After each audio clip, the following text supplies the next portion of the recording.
Come on, y'all. Come on, y'all. Come on, y'all. Slant. Yeah, but isn't this the unplugged version? I don't know. I think it's the unplugged version. All right, Paulie, let's go.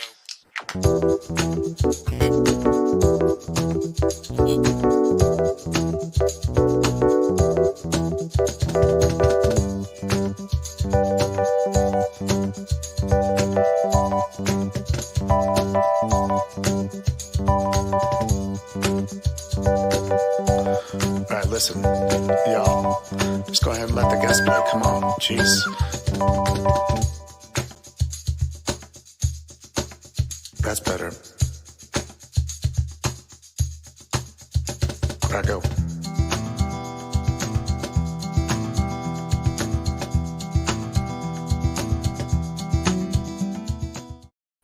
Good morning, good morning. It is time for another Viva India episode. Yeah.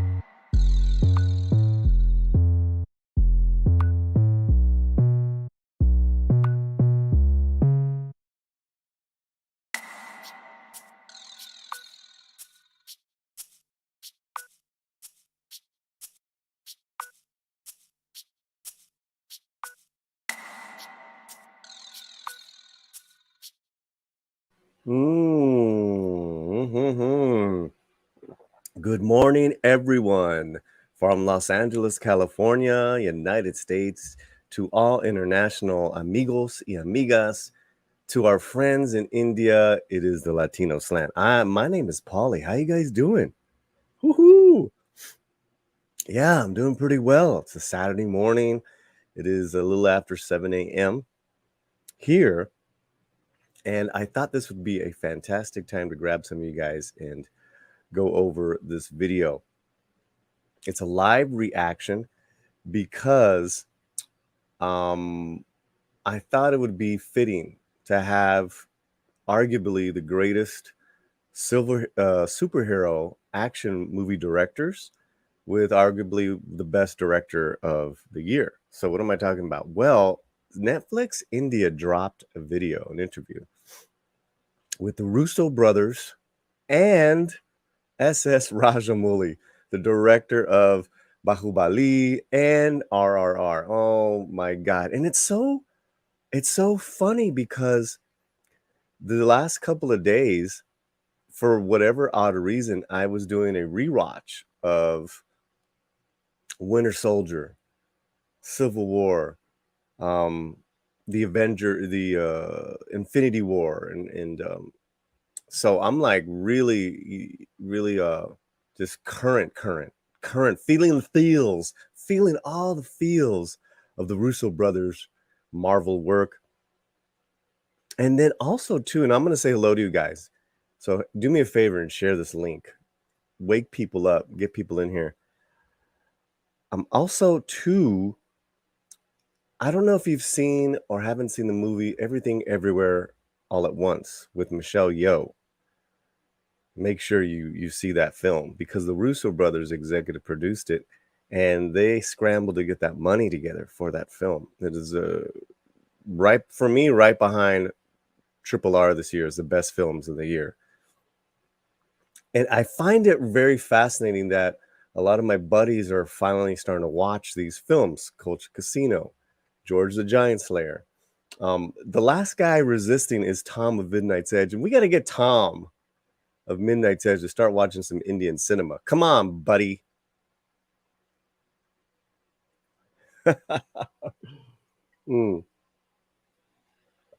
Okay, so this is great. Got to get a great early crowd, and then we're gonna bring up the video. But before we do that, let's say hello to our buddies here. Sathwith VS. Yes, we're gonna watch it live. I'm gonna bring it up, and we're gonna stop and go and watch this. Member of the channel and just one of the coolest dudes, Pat S, is with us. Meow Man, what's up, buddy? And a new friend of the channel, Sarai Rios. Hola. She says she hates commenting and watching YouTube on my phone. I can't likes and things like that. Yeah, I know what you mean. Because, I'll be listening to a morning show on YouTube, but I'm walking the dogs. It's like I can't even tag people and say hello like I want to. But I feel your pain. I feel your pain. Winter Soldier had good QC. See, I'm still working up. I'm still waking up. CQC choreography, missed that street level superhero film series. Closest is Daredevil. Yeah. Let me tell you, I miss it too. And I made them. I also see. This is what I also did.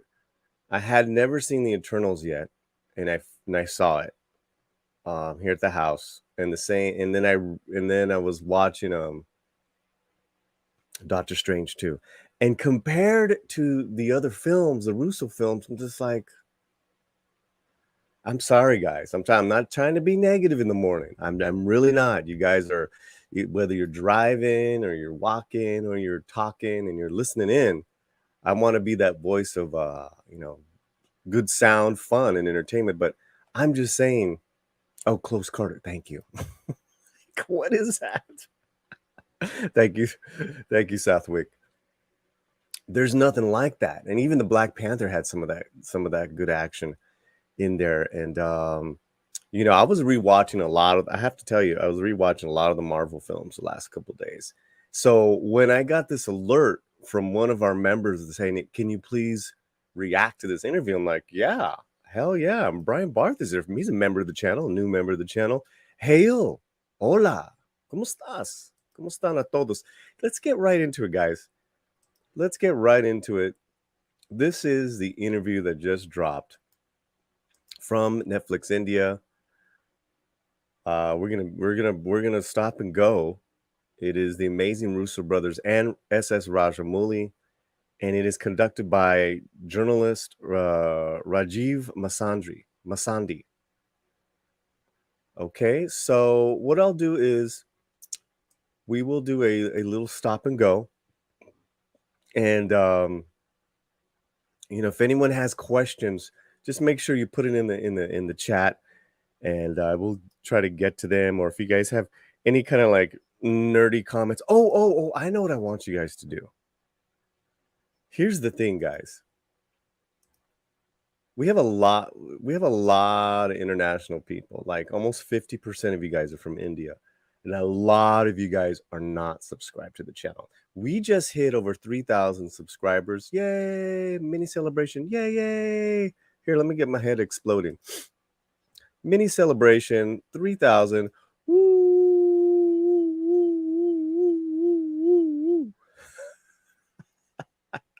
Right next to a Ramcharan.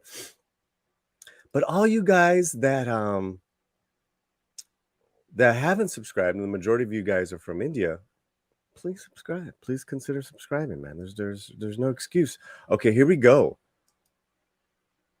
Make sure we get this volume up. Cool. Gentlemen, I think this is a historical moment of sorts. On the one hand, right here, seated here, are arguably two of the most successful, the most successful filmmaker duo in Hollywood, Anthony and Joe Russo, the men that gave us two of the highest grossing films. And I gotta say, man, the Russo brothers are always just looking so cool. They know their look. For time, Avengers Endgame, and of course Avengers Infinity War. And then joining us virtually from his home in Hyderabad is arguably the most successful filmmaker across India, Mr. SS Rajamouli, whose last two films, RRR and Bahubali 2, shattered box office records for Indian films worldwide. So yeah. If I was him, if I was this interviewer, I would be so excited as well. Hell yeah. And the lovely Sherry is joining us. Hello, lovely Sherry. And I love Southwick. He's like, Paulie, you have any questions about Rajamouli? Just shoot at me. Boy's on it.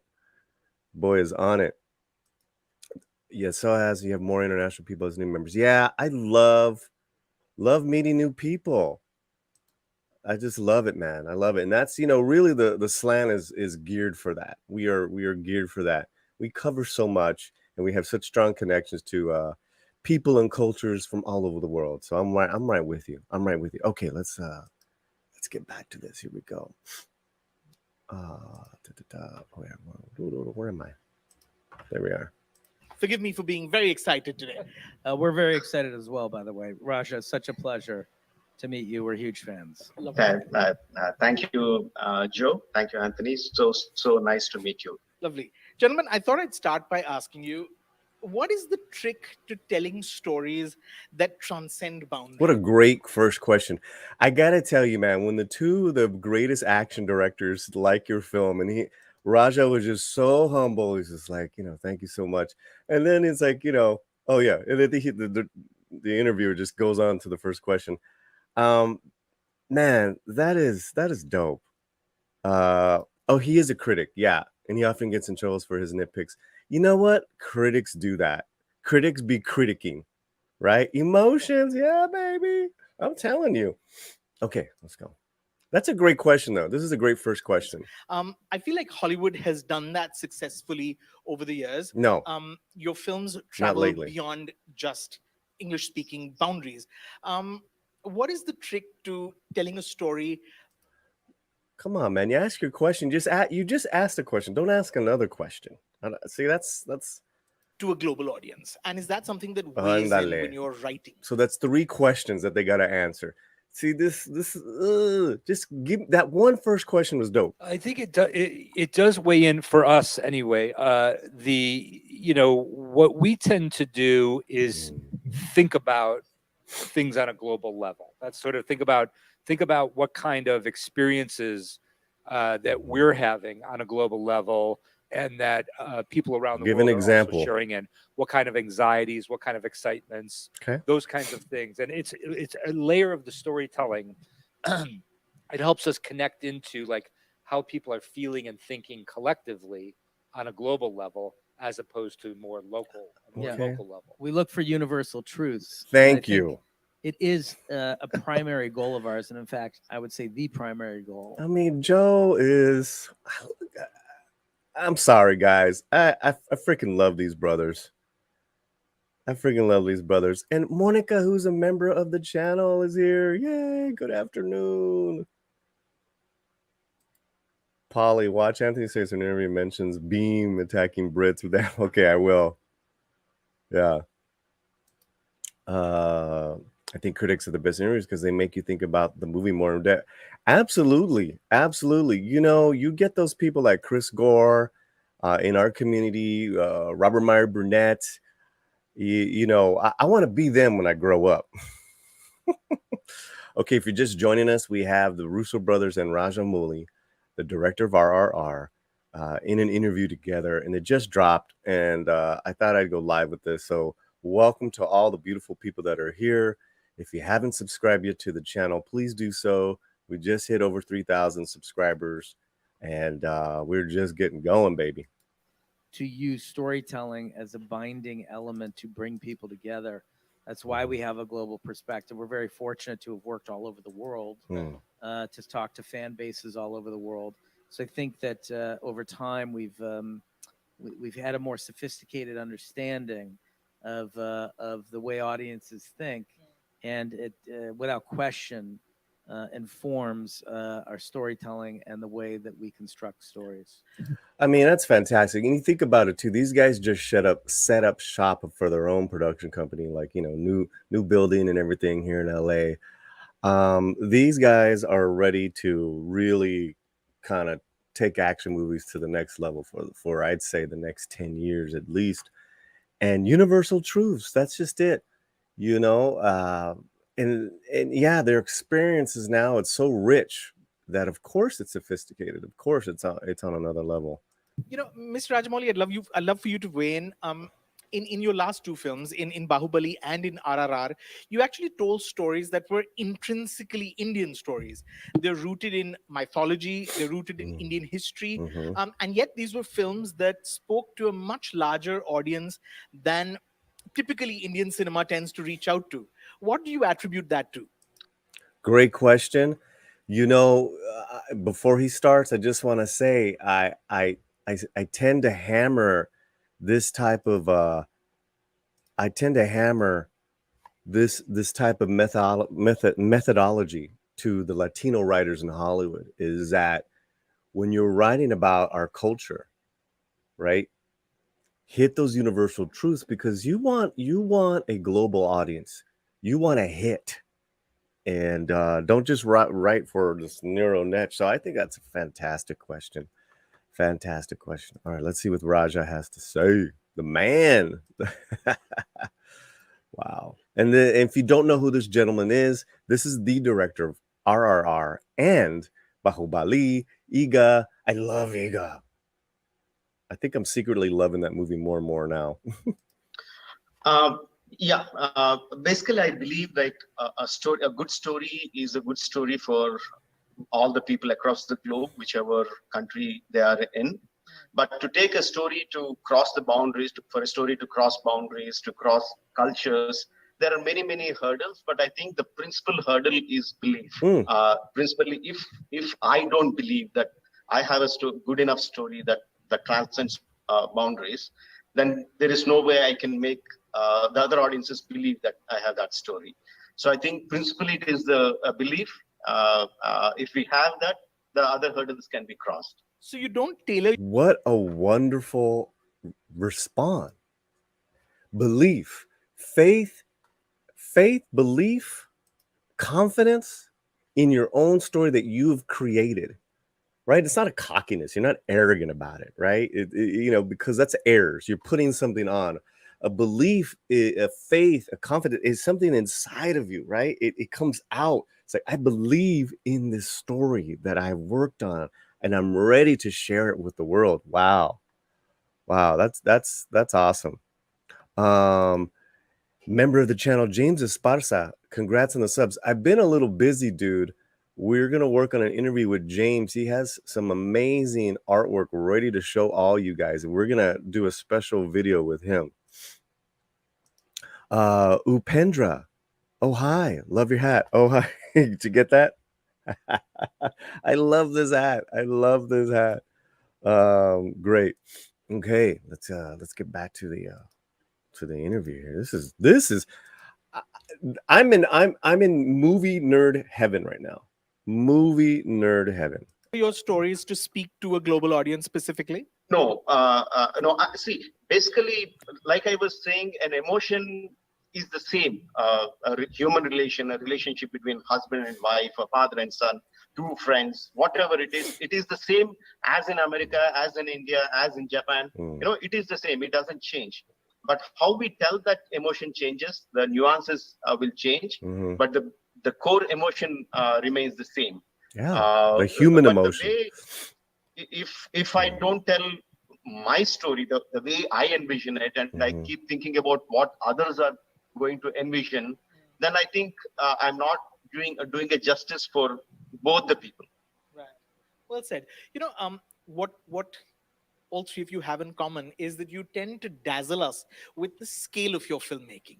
Clearly, y'all are not interested in small, intimate stories. That's actually not true. I want to ask all of you. That's actually not true, because the Russo brothers just had produced something very personal with Everything Everywhere All at Once. But how do you ensure here I am nitpicking that the drama, the emotion, the humor, if you like, doesn't get weighed down by the spectacle?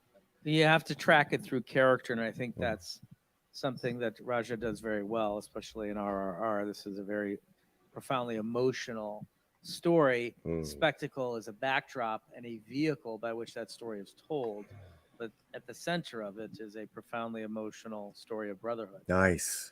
Story of brother, absolutely. That's an essential, as he said a moment ago, that's essential mythology that can translate to any culture around the world. The same is true for the work we do, as we try to find that that essential theme that's important to us. Put the characters on that theme so that we have a spine, and then you build a spectacle around the goals of the characters. And if you're leading with spectacle, then you'll get lost. But if you're leading with what the characters want, what their desires are, what they're trying to accomplish, what they'll sacrifice their lives for, I think that is when you can the spectacle can service that emotional story rather than the reverse. Mr. Rajamouli, do you so absolutely on point. What he's saying is that, and I believe this, is that when you have a character so great, and I'm going to use Captain America because I love Captain America in the Russo films. Who cannot connect with this man's purpose? He just doesn't give up. I mean, I'm almost, getting emotional just thinking about it because I just watched those films the last couple of days. That's where the intimacy, that's where the stakes, the conflict come, and then he goes back as old man, becomes old man Steve, but he gets to have a life. God, and against the whole Thanos thing, against this huge sweeping saga. That's what he's talking about, is that you got to put those characters front and center. And I think I'm not like 90% from what I viewed, that the last year of Marvel has lost that. And look who's here, right on time. The great Chris Gore, great commentary, Paulie. Everyone say hello to Chris Gore. Pat, if you can get his Film Threat link, that would be great. There's some great comments here, guys. I just love it all. Keep it coming, and I will chime back in. But let's get back to this fantastic conversation. Oh, I'm so happy. What a great thing to wake up to. Okay, here we go.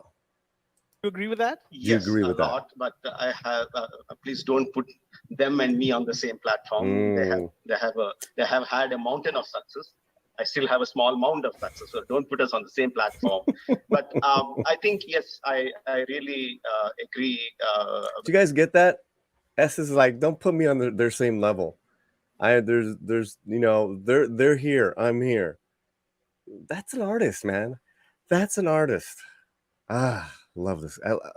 Joe on that aspect, and for me, I mean, it's a dazzling spectacle. We love to do that. I love to do that. But the base of it, there needs to be an emotion that drives. The emotion is the basement on which we can build this huge spectacle. If that emotional engagement is not there, then how much ever big spectacle you give, the audiences will not be interested in. The other thing, of course, that you share in common is this love for action. Whether disguised as big superhero films, or in the case of The Gray Man, a spy story, what you're doing is mounting these robust action films. It's true of you, Mr. Rajamouli, as well. You're clearly, action is clearly a genre you enjoy working in. Does action tend to I gotta say, and I don't know who this dude is. I'm not gonna hit the negative, but since Chris is here in the chat, I'd rather have Chris Gore here asking these two guys, asking the Russo brothers, and we need Chris Gore in there. I mean, this guy's a little long-winded. Wider than other genres. Just get to the questions, certainly does man. for me. All right, here we go. I mean, if there is a beautiful love story on one side, and there is a medium kind of action film, both as an option, which I have to say, I'll first go for the action film. So it really, I am a huge action buff. So I tend to think the whole audience are like me. So yes, that's a big penchant for action film. Yeah. Action is a universal language, and it's about geography, choreography. It can be told without words. Wow. Yes, so I do think in a lot of ways that it's the most transcendent genre, the one that most universal genre. Interesting. One that most everyone in the world can follow. Interesting. We all understand action and movement. I was gonna say that, over. and I would add, oh man, this is fascinating. I was gonna say also too, music. You know, so they're talking about the action genre, why it's so universal. Movement, music, and not necessarily. Did you hear that, guys? And it's not necessarily effects. You know, very nice, very nice. Yeah, there it is. Awesome.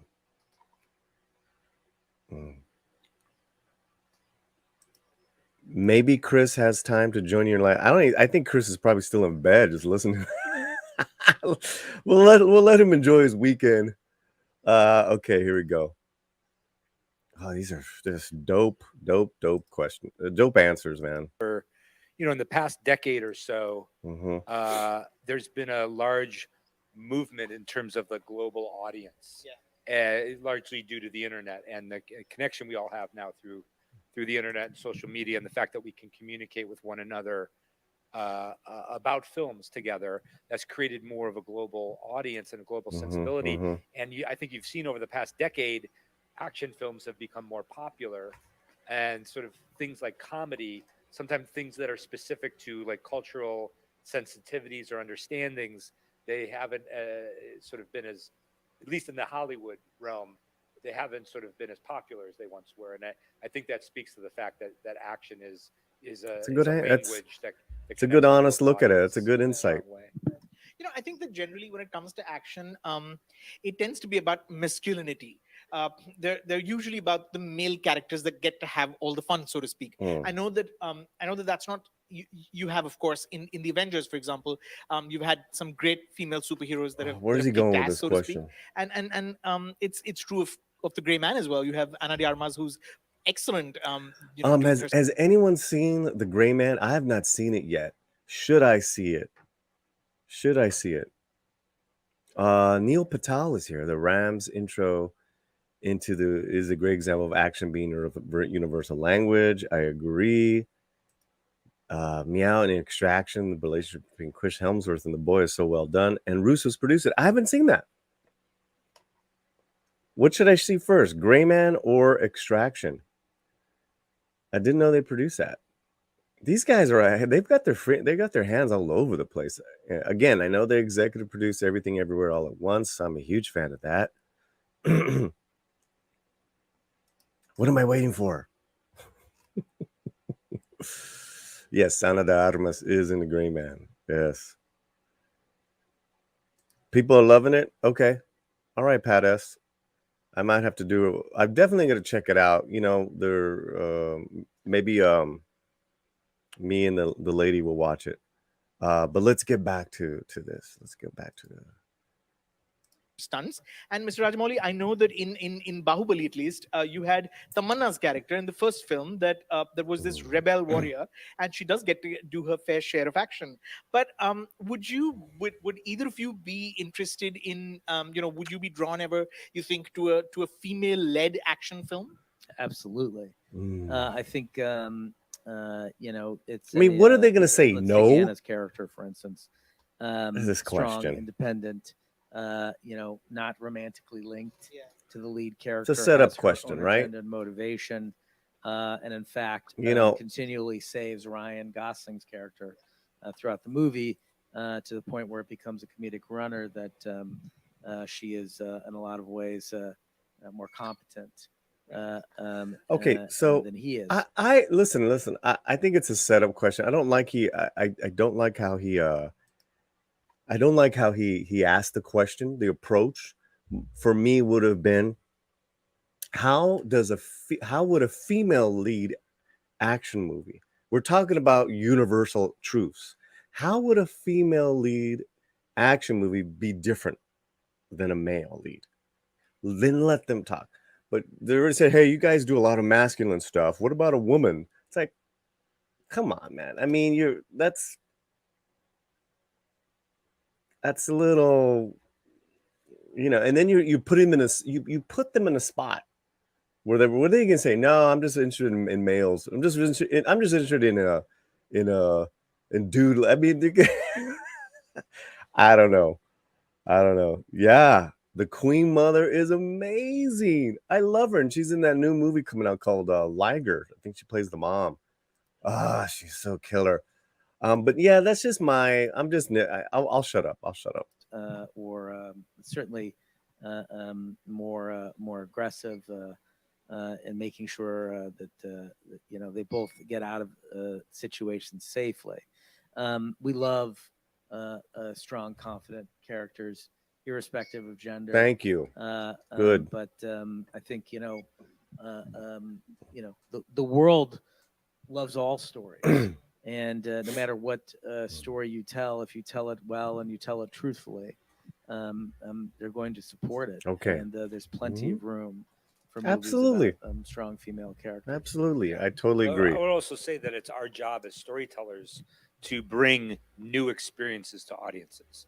You know, there's nothing better that we can do other than I'm curious about Rajamouli's bring a version of a narrative to an answer. Audience that they haven't seen before. Because certainly, to me, these are very you know, Hollywood answers, and I love the Russo brothers, but I've heard this, you know, and it's okay. I have nothing against it. Lack of but again, I think they were set up with the question to begin with.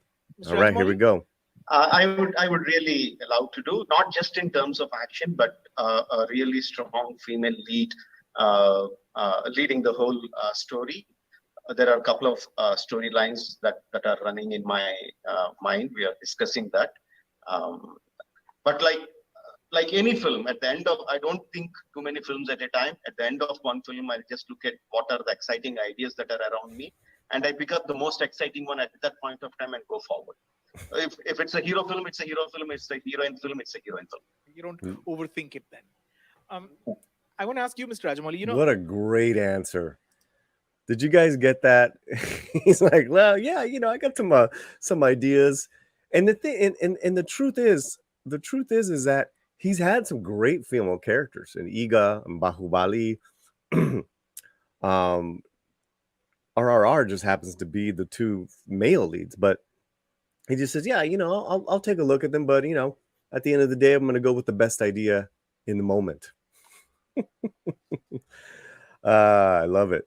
And I'm surprised they didn't bring up Everything Everywhere All at Once, which is a Michelle Yeoh female lead action, you know, movie. So, you know, they're doing it. They're breaking, you know, they're doing it. Okay, let me see. Let's hope you guys are enjoying this. We're doing a breakdown of the interview between the Russo brothers and SS Rajamouli here on the Latino Slant. Please make sure you are subscribed. Please comment. And if you're so kind, hit us back with a super chat. And let's keep and support this channel. Make sure we are still, you know, here every week for you guys. Okay, let's get back to this. The best action sequences are usually sort of hinged on a unique idea. I'm going to discuss one from RRR. It is, of course, that sequence in which Junior NTR's character Bheem crashes that celebration with that truck, and he releases dozens of wild animals, including tigers, that wreak havoc at this celebration. How do you come up with something like that? Look at the Russo brothers. They love it. Definitely.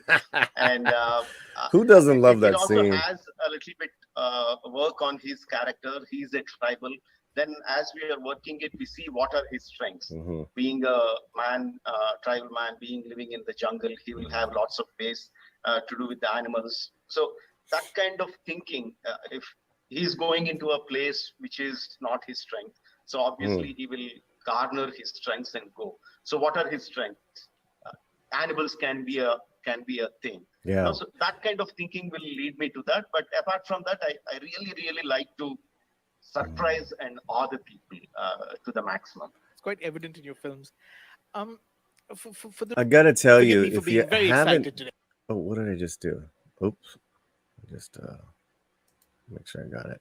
His strengths and go. So can I link, you know, the kind of action that you do to the 8-year-old in you that you know just So if you haven't seen RRR, there's a moment where he's talking about, and it's very, you know, it takes on a double meaning. It's a great action. It's great to look at, but where one of the leads brings a truckload of animals to a British, very posh event. And it's kind of like that roosters coming back home. It's a fantastic moment. Enjoyed blowing things up. Probably. Perhaps. Although we were a bit more academic when we were kids. We were sort of, you know, we weren't making movies, we weren't trying to make movies. We were more like just film geeks enjoying movies. Yeah. But certainly we grew up with a bit of a punk rock attitude toward the world. And I think that sort of tearing things up is sort of certainly appealing to us on some level. We're maximalists. I mean, we're entertained by excess. You know, we love scale, we like ambition. You know, this was always meant to be a relentless action exercise. So, you know, with you know, these sort of essential character elements pushing the film, but driven by action, like the kind of movie that from frame one, it doesn't let you go till it's over. So that was the intent here. And, you know, it's what we admired about the novel was how inventive and big and relentless. Oh, the Gray Man. Okay. In terms of action. Mr. Rajamouli, can I ask you the same question? Is the love for action linked to? This is great. This is great for any movie fans. This is fantastic. That scene sounds funny. It is, and you're blown away at the same time. Silver, I wish the interviewer made Russo and SSR interact amongst themselves. Yeah. I mean, they need to be in the same room. You know, that's what they need to be. Angeles Draven is here. I'm just editing and listening. Right on. Lord Thoth just finished RRR last week and loved it. My man, he's a member of the channel. Right on, brother. Right on. Yeah. I mean, what's not to love about Triple R, man? What's not to love? We're all happy you're here. Thank you for hanging out with us on a Saturday morning here from Los Angeles, California. It is gonna be, it's like about 15 minutes till 8, so we're having a great time. Great audience here. 42 people live in the chat. Make sure you smash that like button. Make sure, please, that you are subscribed to the channel. And hit us back with some comments in the chat. Say hello to each other. Okay, let's go. Enough talking. To some sort of childhood fascination for blowing stuff up? I don't know. From child, as young as I can remember, I loved action. Whether it's in the comic books, cartoons, or Western films or novels, whatever. Action really caught up with me. I really love action films. But I want to ask. He's gonna ask. Oh, nice. So this was basically just a like, hey, you know, what were you into as kids? And they both kind of answered that. All right, here we go. But this should be juicy. Anthony, on that, I was just reading in Gray Man, they had 9 action set pieces.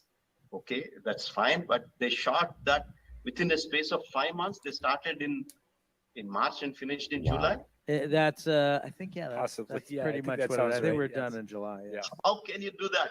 I mean, the trailer shows what kind of action that we are going to witness. In fact, one of the things that I did with the interviews, I had to stop the film in between and come to this. I just started and I had to come to this. In the trailer, that it was like so much of action, and how could you do it in 5 months? Like, are you directing 2 separate units? Sometimes. Great level of collaborators that we work with. We do run multiple units. The second unit, so I think we shot for 95 days. Wow. And our second unit shot for 95 days. Wow. And we had a third unit that shot for about 40 days. Wow. So we do run multiple units because we have a. Okay. Okay. All right. Look at SS's reaction. Do the math, guys. Do the math. Right. And he asked a great question. It's like, how'd you get all that action just within 5 months? Well, they basically ran 3 different units at the same time. 90 days, 45.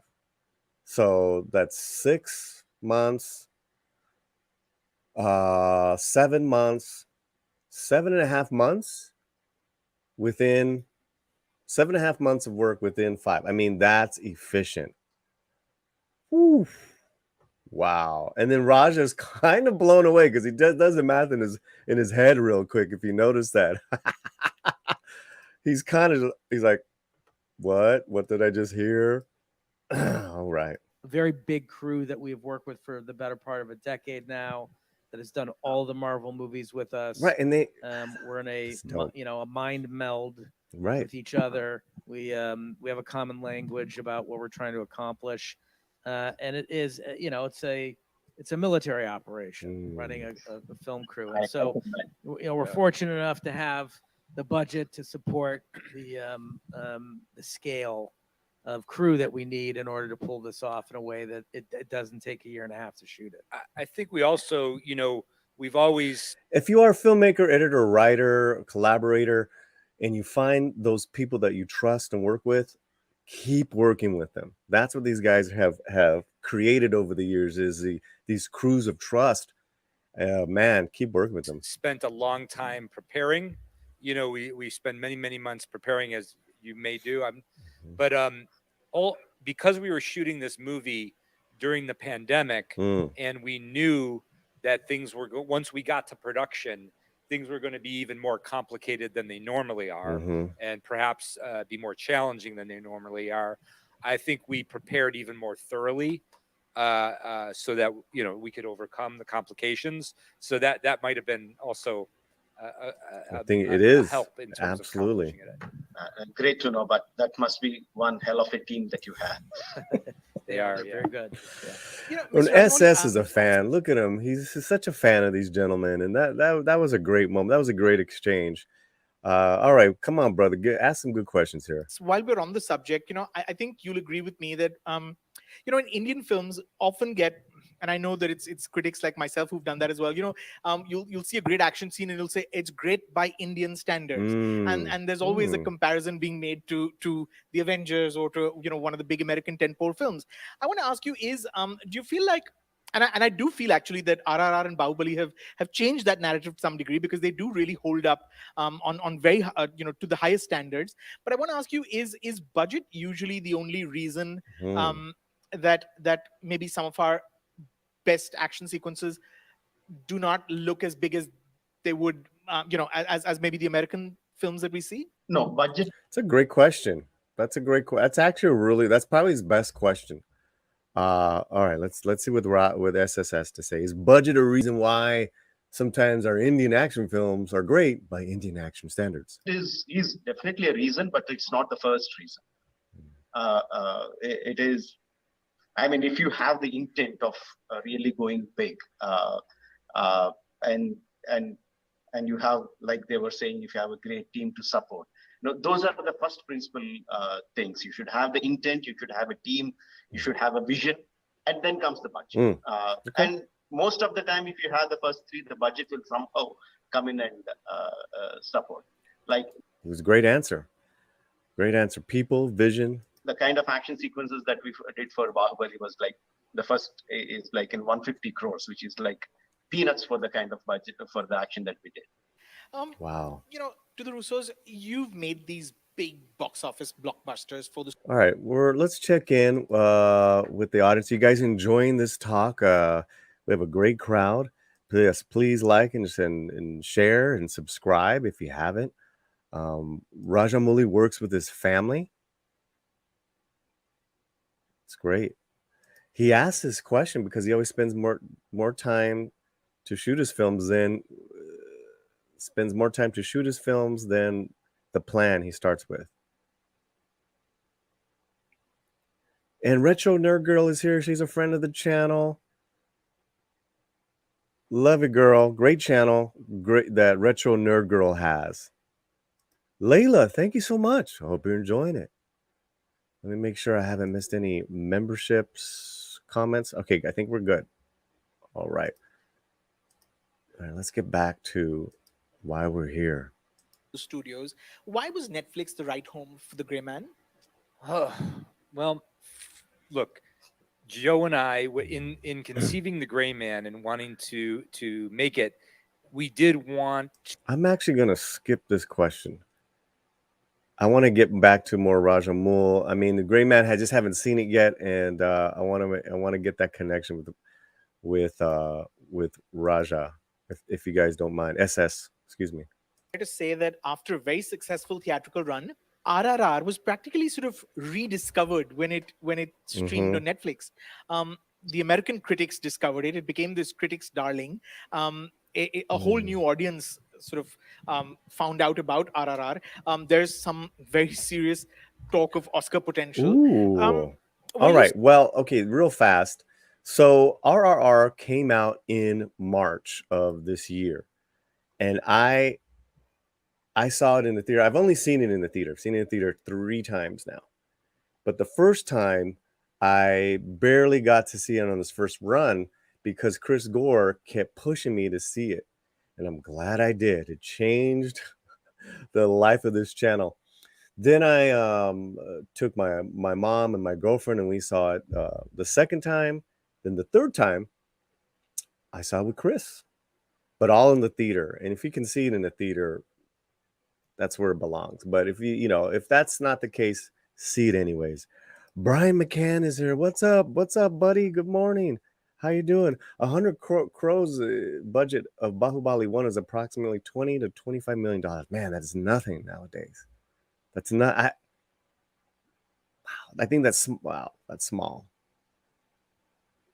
All right, here we go. Let's continue this talk of the Russo brothers and the director of RRR, SS Rajamouli. And thanks for joining me, guys. Surprised by just how much attention the film was getting after it began streaming? Yeah, there are 2 questions in your question. One thing is like, first of all, I am actually angry with Netflix because they took only the Hindi version, not the rest of the 4. So that is, I have a complaint against them. Second thing, I love that he said that. What he just said is, I'm angry at Netflix because they only took the Hindi version first. This movie is not in Hindi, meaning the original language. Correct me if I'm wrong, Mailman or Sathwick. The language of this film is Telugu. So it's different in pacing with the English, and it just sounds differently. So yes, Netflix is biased towards the Hindi market. So, and in his own way, he said it as a gentleman, but he said, listen, first of all, I didn't like that Netflix took it's just different, guys. It's just different. And I noticed that even I noticed the different. Softer T. Telugu. Telugu. Sorry, guys. Sorry. Sorry, guys. I'm glad he addressed it originally. You know what it is? It's my Spanish tongue. I want to like tap that T. Telugu. Okay. All right. Well, anyways, let's continue. This is fantastic stuff. I did not expect him to say this. Great answer. I was surprised with the reception from the West. Like we were discussing before, a good story is a good story for everyone. But I didn't think I could make films for Western sensibilities. I never believed myself. So when it came out on Netflix and the people started watching it and the word of mouth started spreading, when the critics started giving out a good reviews for that, yes, I was really surprised. And yes, it wouldn't have been possible without Netflix. For that, I have great regard for them. Have the 2 of you seen anything off RRR? Have you seen? Oh, I've seen RRR. Oh. It's amazing. It's incredible. I mean, I think what's so amazing about it is the level of emotion that it evokes, combined with the spectacle. And I would say that, we have found that one of the advantages of digital distribution, we seem to be in a position where we're always defending an agnostic approach to, filmmaking, because we're, we see value in all levels of distribution, whether it be theatrical or digital. Excuse me. Digital has, endorsed and allowed for more diversity than Hollywood has. And I would say in Great 5 answer. years has probably done more for diversity Wow. and access to diverse and international films than Hollywood has done in 50 years. Whoa. I think that's critically important. Wow. Okay, so there's a lot going on here, guys. I mean, this is all kinds of good. This is all kinds of good. Okay, so first off, what I've been getting a lot from you guys in some of your comments to me through the channel is, do you really think that RRR has a chance as far as getting Oscar nominations? Absolutely. It has already begun, and the fact that the Russo brothers now, other directors of note, James Gunn, Joe Dante, all these screenwriters are hailing RRR. They're in the Academy. They're part of the Academy. So that this campaign, from what I see, and I don't know, but from what I see, it's a word of mouth campaign within the Academy now. Everyone knows RRR. Now, you have to get that Indian committee from India to actually nominate this film. And I don't know if Chris is still in the audience, but is that the case just for the international category? Or can Hollywood just kind of like jump over that and nominate RRR for all the main categories?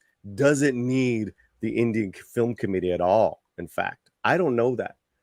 But this is already happening, right? This great word of mouth campaign and people loving it. Think about what Russo just said. Digital streaming has done more for diversity than Hollywood has in 50 years. We had a movie night the other night of a film from 1995. Okay, I'm gonna say the film. Give me a 1 in the chat if you ever heard of it, if you've seen it. 2, if you haven't. 1 for yes, I saw it. 2 for no, I haven't. Okay, you guys ready? The movie is called My Family, Mi Familia from 1995, starring Jimmy Smits, Jennifer Lopez, Edward James Olmos. Have you seen it? 1 for yes, 2 for no. Let's see your answers right now. Have you seen it? Okay, so my point is, without digital distribution, most people would never know about My Family. And that film is not talked about a lot. Right? And look, there's my point right there. There's my point right there, guys. Look at this. Okay? Americans, right? People that are not from this country, right? From another country, no. And what they're saying is, because My Family is not on a distribution platform. If it was, you'd be hearing more about it. And there's those films that are so great in storytelling that are already diverse, but because they didn't have that digital platform back in the day, 80s and 90s, they're often forgotten about or not talked about at all. This is the Latino Slant. I hope everyone you heard it from your channel. That doesn't get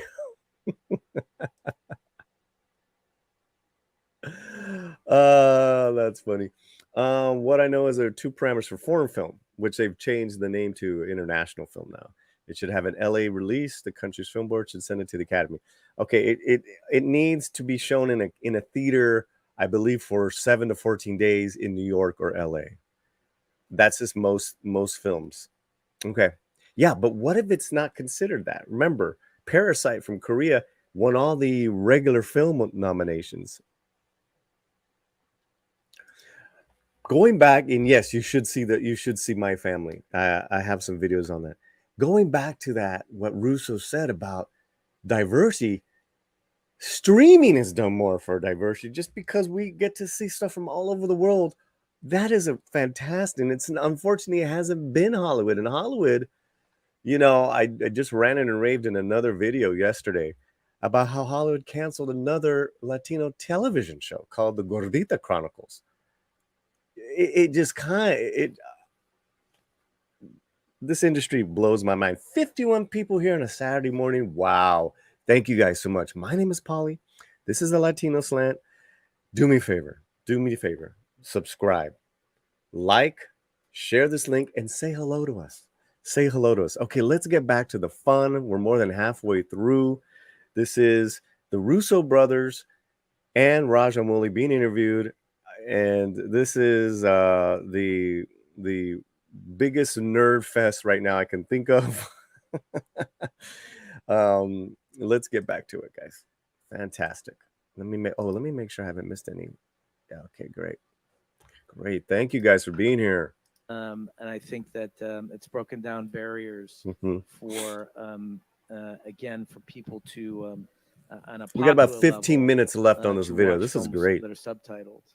And it's been a long time, I think, since I can't remember when theatrically it was a popular concept to watch films with subtitles. So I think there's a real value in that, and I think when you're talking about RRR finding a new audience via digital distribution, that is a primary example of the value of it. A show like Squid Games would never have worked in any other format than through digital distribution. Great point. And it became an international phenomenon. So smart people, creative, smart people like this gentleman, like the Russos, it's great to listen to them. It's great to hear this conversation because they give examples of what they're talking about. They're not just spewing some agenda or something ridiculous. It's like, I believe this, and here is an example. That's what good, smart people do. I love it. Let's continue this amazing conversation. I think audiences are getting a window now into true Indian cinema, true Korean filmmaking in ways that are very valuable, and I think going to inform and inspire a new generation of filmmakers. Yeah, absolutely. All over the world. And where they're going to be taking elements from all of their favorite movies from every region and their favorite stories and combining them in a way that I think will be very unique and very fresh. Nice. Has the idea of what a film is, has that been redefined? Because all of you really make these big, epic cinematic experiences, which I think most people would agree need to be seen on a big screen, in a movie theater. And yet, The Gray Man goes out to roughly 200 countries. RRR was sort of had a new lease of life when it dropped on Netflix. The idea of what a film is that in this sort of climate, perhaps in this world now, been redefined? No, I think it's evolving. Yeah. Come on. I mean, I would argue that it's evolving dramatically, and I think it's evolving, but it's not redefined. The way that I won't speak for Raja, but I will say that you need to see it on a big screen. That's it. That the 2-hour I'm sorry, guys. closed narrative is a well-tread narrative. Okay. It's a form that is very difficult to see, reinvention.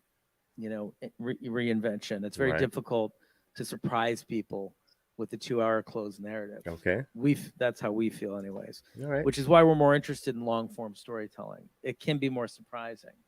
Also, said they had redefined film. You can't redefine film. You can just evolve your storytelling, but that's still at the end of the day, and maybe he's talking more about storytelling, but at the end of the day, you want to see that film on a big screen. It's just really a amount of time that the audience spends watching something. So you kill a character after they spent an hour watching a movie, it has a certain impact on them. They watch 8 hours of a story and then you kill the character, it has an even more dramatic impact on them. So there is there's more potential I want to hear SS's for answer. Revolutionary storytelling in long form, which is why we encourage it and push it, which is what we all call universe building.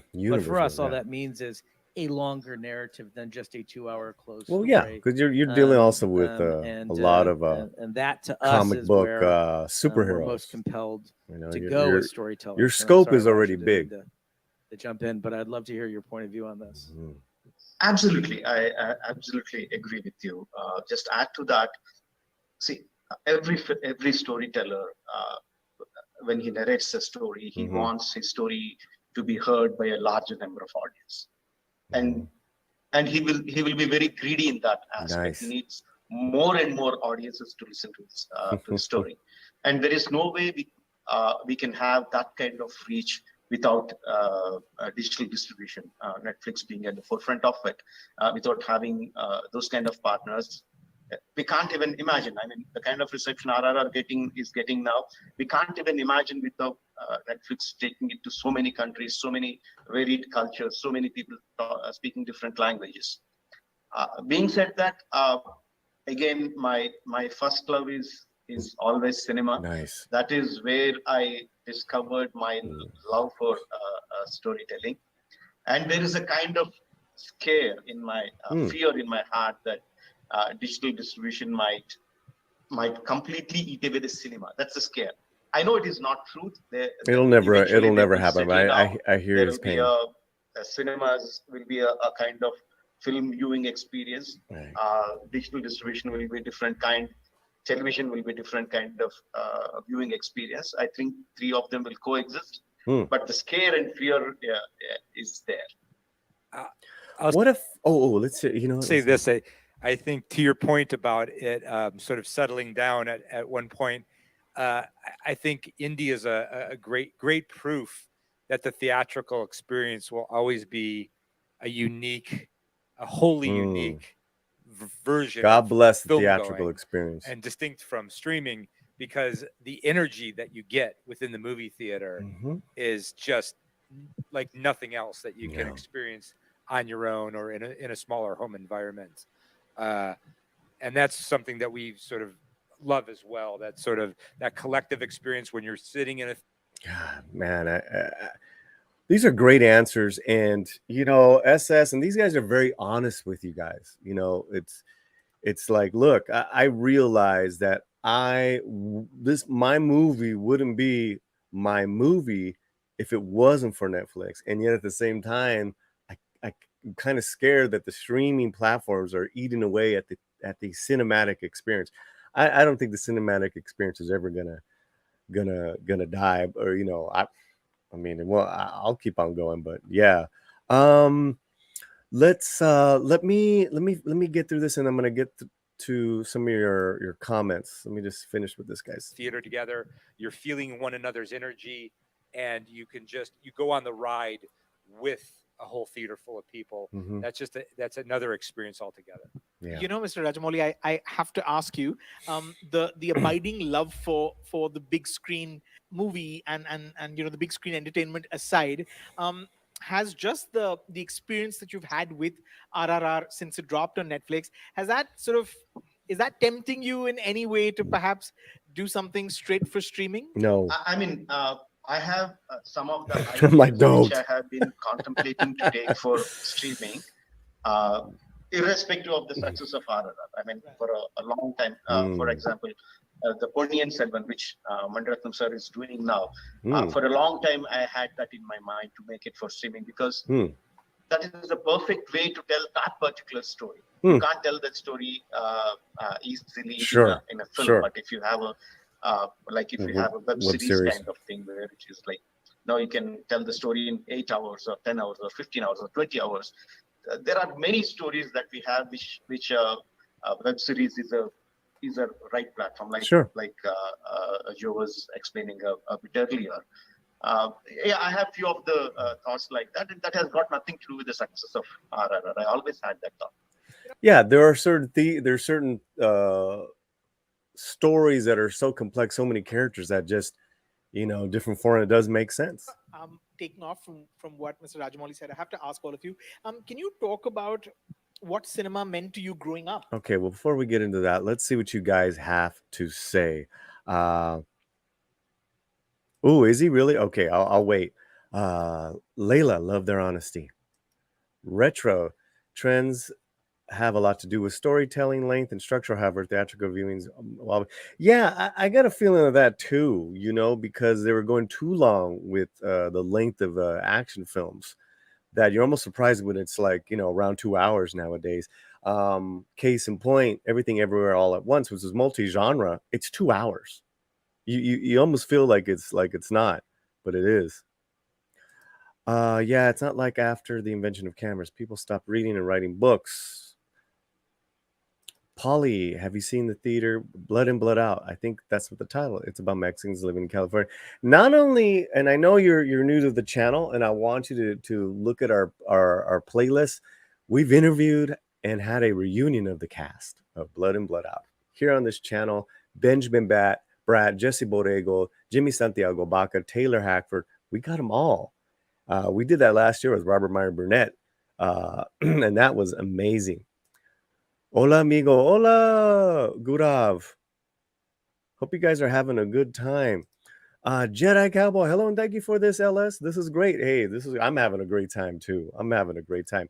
Zombie Da. Have you seen Vikrant Rona yet? No, I haven't. I'm hearing mixed things, but I have a movie ticket for it, so I'll probably see it this week. It is going to be at a local theater for a week. It just opened up. I do like the lead actor. He was in Iga, so I'll check that out and I'll give you guys a review. Yes, I am on Twitter. Follow me on Twitter, guys. You guys are amazing. Look at 64 people. What is going on? I hope all you guys now.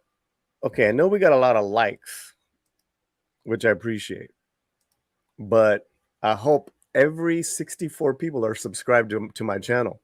Do it right now while I take a sip. I'm at the bottom of the barrel. It is one of my favorite movies. I champion a lot of those older. I called it our golden age of U.S. Chicano Latino cinema that lasted about 10 years, from La Bamba, Bornista LA to Selena. Love those films. Okay. Yeah, that was shouldn't a good story transcend the screen size? A good story will. Depending on the scope, it's a different experience. You're gonna pick up a lot more things that when it's on the bigger screen, but the story is always gonna transcend. Yeah, great story. Okay, so he's saying pay attention. There's gonna be a bomb here. Raja is gonna drop something.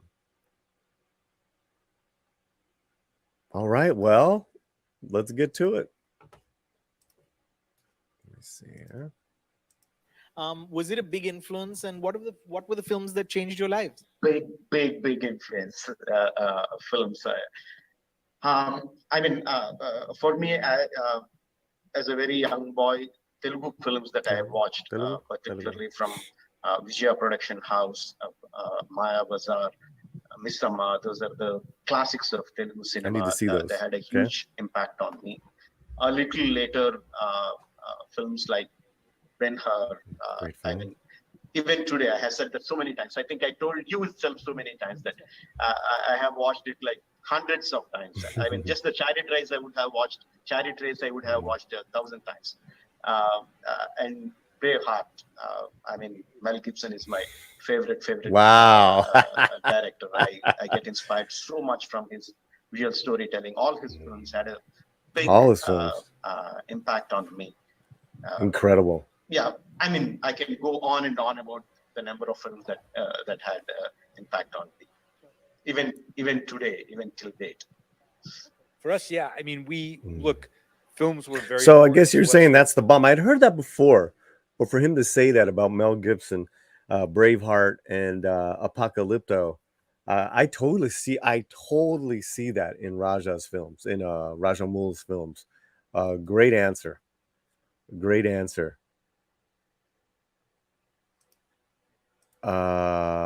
You still streaming? Yes, I think so. Ben, yeah, he is epic. It is epic. Okay. I'll get. Let's. We're almost to the finish line with this. We got about 5 more minutes of this interview, so let's. When we were young, but finish so it up. Music was very important. Music. We were sort of into the arts in general, and very much into pop culture, all forms, television, like I said, music, but movies were central, and we loved everything. We had a big appetite. We would watch sort of popcorn filmmaking, you know, that was that all your friends and family were watching, and you can enjoy that together. But we were also into more obscure movies as well. We grew up near a Cinematheque in Cleveland that had a great program of art cinema and global cinema. So we got exposed to a lot of films that weren't sort of playing for the mainstream or playing widely. So yeah, so they're into art house films, indie films. I get it. They have their palette that was created was an eclectic one, right? Yeah, we I mean, look at the end of the day, while we would geek out on a lot of obscure stuff, where like we were very much into the French New Wave and Francois Truffaut and but at the end of the day, it was those movies that everybody else was watching. It seemed to be the most fun and energizing because you could connect to other people through the movies. And so the bigger sort of Star Wars and Indiana Jones and the bigger sort of Hollywood commercial adventure films were big touchstones for us as well. You know, I have to ask the film geek question. What do you like when you're on the set? Are you patient? Are you anxious? Are you just raring to go? Weird question. What is the temperament like? I mean, they're everything. We prep diligently because we're a duo, so we have to collaborate. We have to talk through our process exhaustively before we get to set. But we have a crew too that we've worked with for many years that is part of that process now as well. So our development process is very disciplined but efficient. So when we're on set, we're executing as efficiently as possible. It's hard, you know, it's long hours on set. People are away from their families, so we like to be respectful of their time and be decisive. And but we like to keep it very light. There's lots of jokes. And you're able to do that. You're able to keep it light and joke around on set when you have prepped and prepped and prepped. Because even troubleshooting on the set will be secondary. Will be second nature. Like, you know, as opposed to just I have some ideas and let's try some stuff. Doesn't work. And you know, expectations are for a level of professionalism. Again, that is respectful. So you know, our mood though is generally very light and easygoing, and you know, geared towards problem solving. Rajamouli, what do you like? Your man called it. I so wish I could be like that. That's a great answer. I mean, I'm very, very patient with the actors because I can't upset them, and because ultimately the audiences are going to see their faces. Their faces have to be the way they should be. So I can't get upset with them. I be very, very patient with them. But he goes right for the actors. Top off with the rest of the unit. It is frustrating. That's for sure. That's awesome. I want to end by asking all three of you, what is the last thing that you saw? Those are great, honest answers, man. Wow, I wish I'd made that. Look, I just finished Stranger Things season 4. Okay, the Stranger Things fans. The scale, and again, this is I don't want to get into a long conversation about long form storytelling versus 2-hour. But didn't you love that? Didn't you love that answer? That was great. That was fantastic. Over 60 people live in the chat with me. Paulie here on the Latino Slant. Thank you guys so much for hanging out. We're going to finish it up very soon. And we're having a great time listening to these amazing directors. This just dropped, Netflix India. What a treat. What a treat. And what a treat for you guys to be hanging out with me as well. Thank you so much. Here we go. We're almost done here. But the scale of it. The question is, what are you guys loving right now? Like, I wish I'd done that. I cared about. So he's saying Stranger Things. And a villain that was frightening. And I thought, you know, that the Duffer Brothers had really ascended to the ranks of, you know, biggest filmmakers in the world. Wow. With that season. Nice. I'm just more God, compelled I need to get into by, that show. You know, that sort of robust storytelling. I also quite liked The Boys season 3 for the same reason. Two shows I'm like, I haven't seen. The Boys, thematics. I think I saw an episode or two. Just didn't click for me. I tend to find that I'm more compelled by longer form pieces than so in general. I think I just respond more to shows than I do to movies now. Right now, you know, this isn't the latest thing, but it just popped into my head when you asked the question because it was such a resonant thing for me. I remember when we saw the original Iron Man movie. Iron Man movie. What a great answer! For the first time, and you know, I think we can forget about this a lot because there ended up being so many sort of good films in the Marvel Cinematic Universe. What a great answer too! That original Iron Man movie was mind blowing. I mean, you think about that. These guys who made some of the greatest Marvel films, but the one that set it off, the one that started, they didn't make it. He loved it. The original Iron Man movie. Absolutely.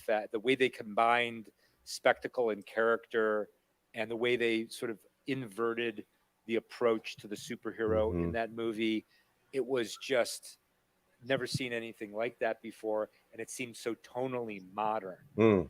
That I remember having that feeling of wow, they got that. I wish we could have done that. Nice. For you, Mr. Rajamouli? Not in the recent past, like Anthony was saying. One of the films was Bajrangi Bhaijaan. I so wish I could. I'm gonna write that down. Have directed it. If I had applied a little bit mind, I could have blocked the story for myself, but I didn't. I regret that. And not a film, but. I used to play a game called Prince of Persia. I was really addicted to that game. Talking about a game. Years back, something 12, 15 years back. I really thought it would be very nice to make that character, write a story about that character. And he should do it, man. I really thought that later Disney made that movie was awful. Yeah, those two I wish I could have made. Who knows, a reboot maybe on the cards. Yeah. Thank you so much, Mr. Rajamouli. Thank you to Joe and Anthony. This was really every film geek's dream. Thank you so much. This was so enjoyable. Thank you very much. Amazing questions. And Raja, such a pleasure. Huge fans again. Thank you. Thank you. So nice to meet you. But we should catch up. We should really catch up. I'd like to meet. We look forward to that. Thank you. And thank you for putting us together in this and for all your questions. Thank you. Oh, wow. Damn.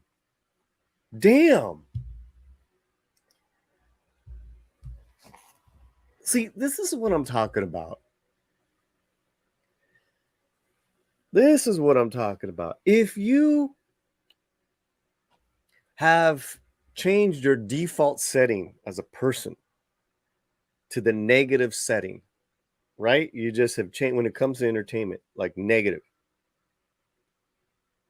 How can you enjoy something like this when these masters of their art come together and really, give you juicy insight and phenomenal, honest answers? You can't. At least I can't. I can't, man. I can't. I mean, I'm not like that to begin with, right? I mean, I'm wired as a positive person. I think if I was rewired a different way, I would be miserable because, life is already pretty tough for all of us. That's a universal truth. So, man, that is inspirational. You had a talk here of the Russo brothers with SS Rajamouli on Netflix India. Let's spend a couple minutes with you guys, and then I gotta wrap it up. That was fantastic. What do you guys think? Ubisoft sucked the life out of Prince of Persia and Assassin's Creed. They were so great. I remember I was so moved by the Ezios family sequence. I didn't like those films, man. Like I can't even remember. I can't even remember. But Prince of Persia was awful, man. Awful. I don't criminally underrate him. I do not criminally underrate Jon Favreau, which is why I still champion him in regards to him hopefully taking over. I don't think it's going to happen, but him taking over Star Wars. Ugh. Because they're not letting him be him. You thought the movie was amazing? All right. Oh, is that okay? All right. I'm gonna look at that. I'll rewind it later on and check those out. Are you going to accept Riri Williams as Iron Man? Sorry, my dog's coughing. That's Mr. Butters coughing. Am I going to accept Riri Williams as Iron Man? Well, okay. It's all right, baby. It's all right. We're going to go out in a minute. Here's the thing with Riri Williams. From what I've heard, I never read the comic. It wasn't a popular comic. And they're changing her. It sounds like they're changing her origin. You know, in the comic, she's a thief, right? And she stole the Iron Man suit from Tony Stark. And this is different. Will I accept? I'll give it a chance. I'm going to give the movie a chance, but you know, if it's lame and if her character's lame, their character's lame. Okay, what else? Oh no, the game. Yes, I was like, wait a minute, what are you talking about?